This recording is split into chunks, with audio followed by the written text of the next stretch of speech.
China, being the world's second largest economy, was once a land of opportunity for American companies, especially Apple and Tesla. However, after years of ascending growth, these two companies are experiencing downfalls with their operations in China. And why is that? Hi, I'm Jean, a researcher at Dxpert. Now let's get into the reasons behind it. China serves as the largest market for both Apple and Tesla, accounting for 19% and 22% of their total revenues respectively in their latest fiscal years. The growing challenges they face in China have drawn significant attention, leading to a 9% decline in Apple's share price and a substantial 28% drop for Tesla this year.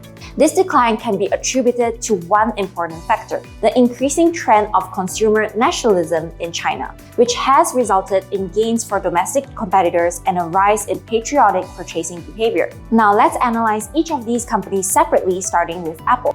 Last year, the Chinese government banned the use of iPhones for officials, making it less appealing to have one.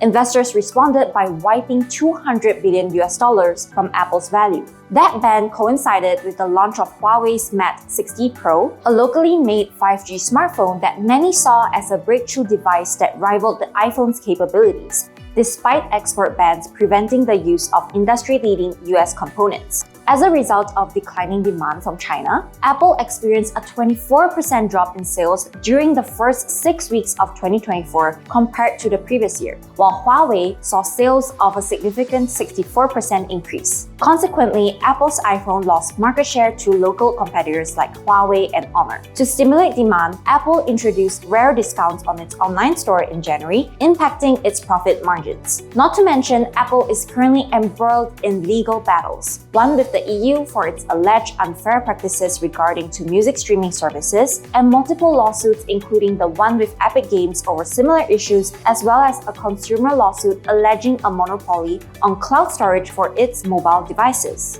Moving on to Tesla. Tesla was surpassed by BYD, mainly due to its cheaper alternative. Consequently, Tesla adopted a similar approach, providing incentives of up to 34,600 yuan, which is around $7,200 to attract Chinese buyers towards its Model 3 sedans and Model Y sport utility vehicles. Amidst an intense price competition, Tesla's market share of China's new energy vehicle sales, encompassing electric vehicles and hybrid plug-ins, declined to 6.6% from 7.9% compared to the same period the previous year. The overall EV market is facing a slowdown in demand. This deceleration began last year with consumers showing a preference for hybrid vehicles over purely electric ones. Additionally, Tesla's financial performance in China is expected to suffer this year due to a loss of a 15% preferential tax rate, which many of its local competitors still enjoy. Moreover, Tesla drivers are encountering an increasing number of restricted zones for their vehicles. These areas include military and government complexes due to concerns that in-cabin devices in Tesla vehicles could gather sensitive data.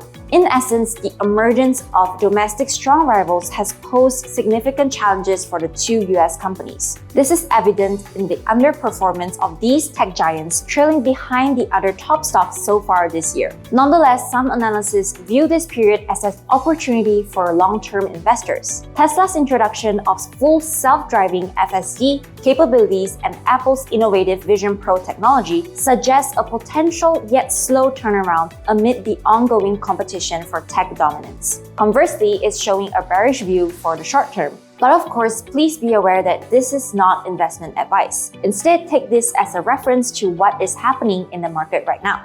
That will be all for me today. If you enjoyed this video, please subscribe, share, and like it. Happy trading!